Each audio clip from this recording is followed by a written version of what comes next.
Magandang araw mga kaibigan. Bigyan natin ng reaction, opinion itong post ni Congressman Edgar Erese. Sa EDSA, mariing nanawagan si Representative Erese na magbitiw sina Ferdinand Marcos Jr. at Sara Duterte. Iginiit na ang tunay na diwa ng people power ay pananagutan, pagkakaisa at paglilingkod sa mamamayan. Ayon sa kanya, panahon ng wakasan ang sigalot at paghihirap ng bayan upang mabigyang daan ang mas maayos at marangal na kinabukasan para sa Pilipino. Ay nako. Isa sa mga hinahangaan kong kongresista ngayon ay itong si Congressman Edgar Erese dahil talagang hindi siya takot sa Marcos Jr. administration. Kung ano ang nakikita niyang mali, sinasabi niya. But this time, panawagan ng resign, isinama niya si VP Sara, I totally disagree. Meron akong isang subscriber, bago mag-EDSA anniversary noong February 25, nag-text na siya. Sabi niya, General, nakakainis naman ito. Si Congressman Edgar Erese, ipapanawagan niya na mag-resign din si VP Sara. Nag-respond na lang ako, hehehe, takot sila ma'am na uupong presidente si VP Sara. Kaya, ang karamihang dilawan ayaw nilang manawagan ng resign Marcos. Yan nga, kahit mga bishop, mga ano sa simbahan, yung Kiko Aquino D, yung apo na ba ito ni ni President Cory? Sabi niya, bawal magsigaw ng Marcos resign sa EDSA anniversary. Sinupalpal sila ng artista si May Paner na bakit hindi ipanawagang resign dahil pinatalsik natin ang Marcos Sr. dahil sa kanyang kapalpakan, mas palpak itong Marcos Jr. na bakit ayaw iparesign. Ano na sila? Hindi na sila nagkakaisa sa paninindigan.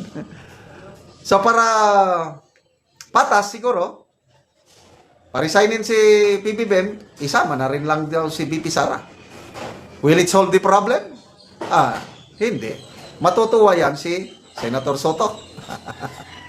Dahil siya magpre-presidente. Payag ba kayo na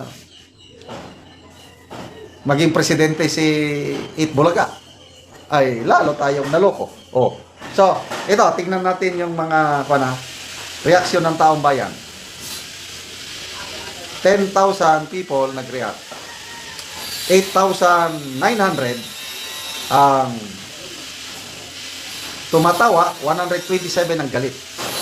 818 lang ang nag-like. So, 90% sa nag-react hindi sang-ayon dito sa panawagan ni Congressman Edgar Erese. 10% lang ang sang-ayon. So, makita mo, pulso ng taong bayan. Marami ang sumusuporta kay VP Inday Sara. Okay, tingnan natin ang mga comments. Nerissa Daniel, why VP? Patawa ka. Yan alamag. Excuse me po, wag nyo na pong idamay ang VP. Tuklasin nyo na lang po yung malita issue kasi makakatulong sa mga tao makabalik ang pera ng bayan. Melda said, need na ni Congressman ng Memo Plus. Paiba-iba ang sinasabi niya. Yon, Marlon Garcia, believe na sana ako sa iyo, sir. Kaso, bakit mo dinamay si VP? Dinamay kasi nga, siya mismo ang nagsabi na takot ang mga kapwa niya dilawan sa isang Sara presidency. Bakit? Sino kayo nagsabi na si Congressman Toby Chanco? Kung itong si Romualdez, kahit sino ba niya na na-involve sa nakawan, sa flood control scandal, pag makakaligtas siya ngayong administrasyon, sisiguraduhin ko,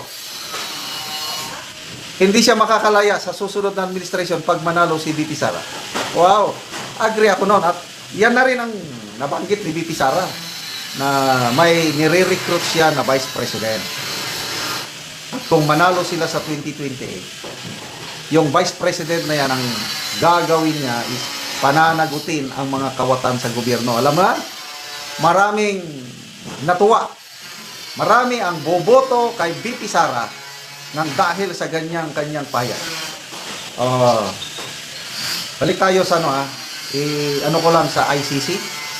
Merong isang medical doctor, scientist siya, expert siya sa infectious disease, Dr. Edsel Salvania.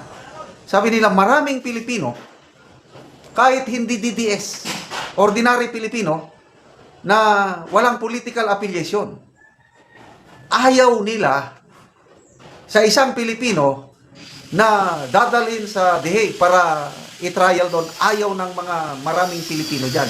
Tapos ngayon, dahil ayaw, brinabrand sila na DDS na rin. Ay, sabi niya, lumiliit na ang mundo nyo.